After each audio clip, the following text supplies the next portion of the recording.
Well, hello. Today I thought I'd speak to you, Echo Circle, about setting intentions. Some people call this prayers, some people it's just thoughts. In fact, your thoughts are prayers. You know, the old saying of I'll pray and keep you in my thoughts. Those two things as verbiage are looped together intentionally, because actually what we're thinking about at a daily basis, whether it's conscious or unconscious, is the frequency or the vibration that you're sending out to the universe. Now, the universe is neutral, so if you really want to intentionally rewrite your old paradigms, you may have gotten to the state of awakening where you're seeing patterns, or you're attracting the same energies, or you can't seem to break a cycle. This is where transforming self using intentions is so powerful, because we actually take the thoughts captive. And if we transform self, we'll transform experiences. Here's the thing, there is a little delay though. You have a quantum field around you known as a torus field. It is an energetic field that you cannot see with the naked eye. Some special gifted people can actually see your biomagnetic field. They can see your aura, but that takes a supernatural gifting to be able to see that, right? So a lot of us, due to traumas or baggage, we have little tears or weak spots in our auric field. All of us do. You may have heard me speaking about doing house clearings and business clearings. I love to do this, but the principles are the same actually. If you need a house clearing, holla. But it's the same working within the field. Now, think about your field as your energetic house. You only have space in this energetic house for a certain number of vibrations, a certain number of relationships, a certain number of pieces of furniture, a certain number of thought streams, a certain number of neuroplastic neural pathways. I have a whole program called Pathways because of this. You have a certain number of circuit wires that activate this auric field, and this is where to raise the bar takes to intentionally set intentions so that you can ask prayerfully, this is what I'd like as a divine loving being. For the last few years, I've been working on setting the intention that jealousy is not welcome in my house, because I noticed a pattern, as we do, that I was attracting people into my field that brought in toxic jealousy. Okay, so we've done that, and I'm going to talk into how the best way is to set intentions so that you can get going and do this at home as well. It's easy. So first of all, use your mouth. This is your Siri, your voice activation. Your frequency is by design tuned in to everything else that's been created. There is we listen to other people's voice activations, and sure, I make them too. I make videos that you can listen to calm yourself or to clear. But if you really want to work on your own field in the most powerful state that you can, you will use your own voice. So we state the intention, knowing that as a sovereign being, everything we think about is actually a prayer. I might be caught up in thinking about negative things. We're all like that every single day, right? But those negative thoughts are a prayer. The quantum field thinks that you want more of that. Whatever you're holding is what you're going to be gifted. This is where making peace and making forgiveness with others and cutting cords that are toxic or not in alignment with your values is incredibly important, because they affect your intentions. Step number 2 is be clear with making your intentions. I'll give you a funny example. At Good Space, I was praying and asking and writing down my prayers and intentions for air conditioning, because it gets really hot in here. And the air conditioning went in, but it's not near my studio. And so I wasn't clear enough. I had a little giggle about that, and I've renegotiated. So be clear. I can't reiterate that enough. So whatever you're looking for or whatever you need, you have to be clear with what you're asking for. Step 3, make sure that your intentions are pure. This is so important, because the same principles apply if we're putting out negativity. If I wished somebody ill, those frequencies are going out, even if I'm not speaking them or writing them down as somebody that knows about dark arts would. But if I'm even just meditating toxically on how somebody's treated me and feeling victim in that, I am affecting the magnetic field, not just for myself, but for that person. So if you feel into that and any negativity is hitting you, please call me, because there are certain things that you can do to shield up.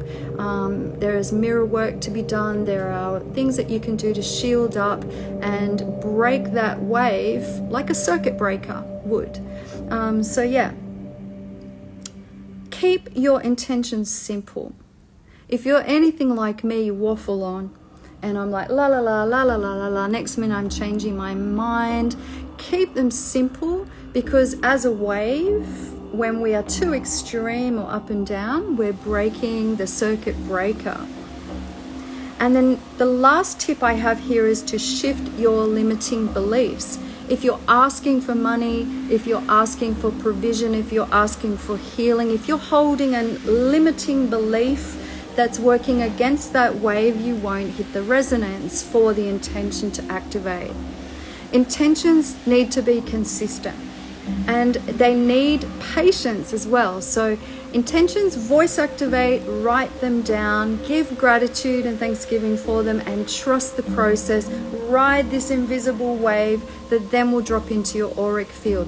What's happening is the universal quantum auric field will unite with yours at a vibration that is matching. And the matching is key. Quantum entanglement is this: nothing that is observed is unaffected by the observer.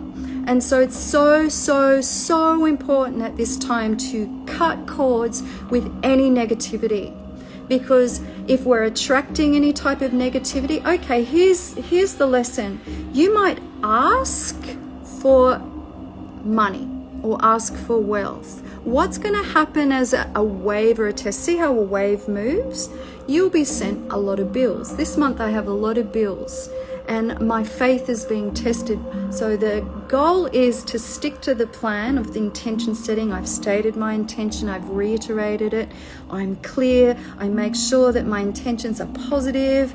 It's not for greed, for example. I have tested my own heart space, I've tested my own mindset, I've kept it simple, and I've shifted my limiting beliefs. The old me would have thought, oh, praying for wealth's just crazy, you're not worthy of it, you didn't grow up with it, your father said you'd amount to nothing, and if I meditated on that, I would be attracting it.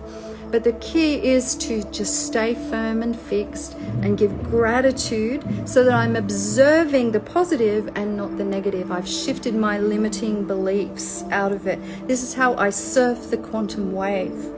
When you make a consciousness shift though, if you're stepping out of the old and into the new, if you're resetting like I am, you will naturally start changing your belief systems. And in that, you will be sent tests. You will be sent tests to say, they're neutral, but they might feel negative to you. The test will be this: is she really serious about a reset? Is she really serious, or he really serious about quantum leaping into another timeline? Are you serious about jumping out of an old belief system? We're going to just test that and see whether you're serious, because if we don't stay consistent, that's where we circuit break the intention or the prayer or the manifestation. It all is to do with creating new neural pathways, actually. People go on changing things in their lives. They are looking for differences. They're looking to break the patterns by changing the external. They might break up with a partner. They might move houses chasing new energy. They might leave their job to chase new energy. Setting intentions for the new, and all of that's great. But if you haven't changed what's within self, you will just move spots or move relationships and you'll launch straight into the same energetic pattern. Promise you, you will. Unless you change yourself, nothing's going to happen. You can have all the hope you like, you can pray all the prayers you like, but unless you change self, nothing's going to happen. I'm just going to read to you what I'm talking about here. It's talking about energy of vibration. So the energy of vibration produces and increases at intensity of as the thoughts increase. These vibrations have power. They can change their surroundings and ultimately make the world a much better place, but every prayer, thought, word or deed involves a flowing of energy. We energize what we give focus to. And so if you are energizing negative bills, you will be sent more of that. Try working in reverse. If bills are your issue today, set your intentions, state them clearly. I am abundance. Money flows to me to pay my bills. It's just part of living in the 3D experience. Make it positive. I feel great paying bills. Keep it simple and shift any limiting belief systems. As a quantum being, you don't have to operate in the old way. It's see the snake shedding its skin to present new belief systems in a new day. It's the same. If it's relationships, state the intention, be clear, make sure that your intentions are positive. So as I mentioned, whatever we focus on, giving our sacred thoughts, that actually manifests. This is how quantum physics works. Nobody taught us this growing up. Not at my age, anyway. This is new knowledge, which is ancient knowledge. I'm tapping into it. I'm making the best of it because I believe this fits in with sacred self. When you make a consciousness shift, you will naturally start changing your belief systems. Many of us leave relationships. Many of us leave religious systems. Many of us start behaving, speaking, and thinking differently. And this should be expected. But for those watching us that aren't ready for the inner change, they're like freaking out, going, what's happening? What's happening to these people? Do you feel me on that? Has that happened to you? Have you experienced it? Set your intentions. Now, your avatar has this field, and your avatar is your house. This field too is your house. This field, see it as a vibrational house that only has RAM capacity for a certain amount of energy. And so if Spirit's calling you to trim a bit, by design, see this vibrational field as an energetic cup, attracting vibrations, emotions from others. And so if your cup's full of dense things or heavy things or things that you've been giving energy to that are draining you, it's time to pour those things out, up your standards and attract better things. We do this by setting intentions. It's a reset. And this is how you manifest. Your field has to have some space to attract new. Just like time does.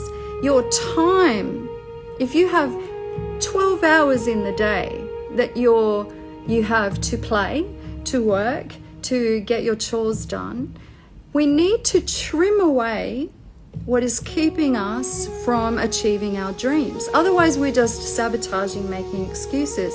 If your goal is to manifest online, you need to be giving yourself time to be online productively, to be creating content, to be stepping into the confidence of being your brand. It's easy for all of us in victim state to make excuses that I don't have time. But of course you do. We're all given the same measure of time. It's the same with friendships. I don't have time for friendships. No, it's just not in your belief system for the values. So today's exercise, I'd like you to think about what are your 5 main values. And in assessing these values, you'll be able to see what's working within your field to attract better things. So my values, for example, are peace, spirituality, they are abundance, they are things that don't create chaos. I have really listed my values down to help me make decisions easily. And so if something or someone comes in and they're not ticking the value box, it's been super easy for me to go, not aligned, I love you, park over there. I hope this helps you. You are not loyal to people. You are loyal to your own values, or you should be. As soon as someone or something no longer aligns with those values, you must shift, you must quantum leap, because otherwise we're tethering and attaching.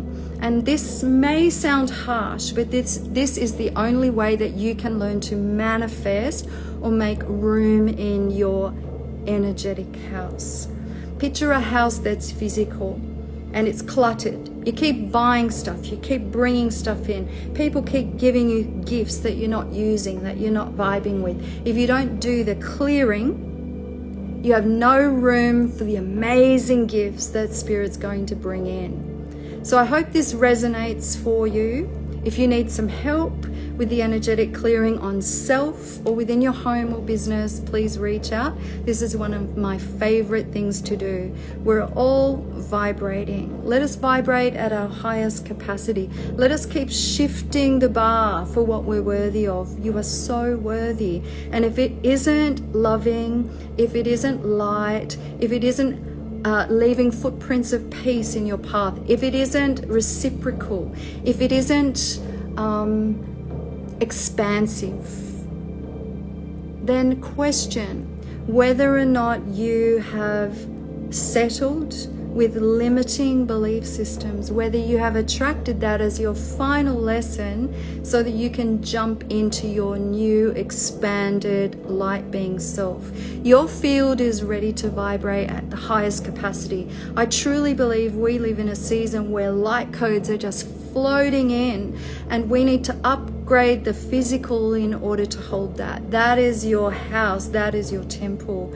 You should not be loyal to people unless they hit your value box, because if not, the only one that you are abandoning is self. Everybody is you. This is your reality. This is your movie stream. You are co-creating your own physicality, actually. And so list down your values today and use them as a beautiful checklist. What's important to you? Have you ever asked yourself that? Be excited. You have space in your house for the best. You are sovereignty. Lots of love.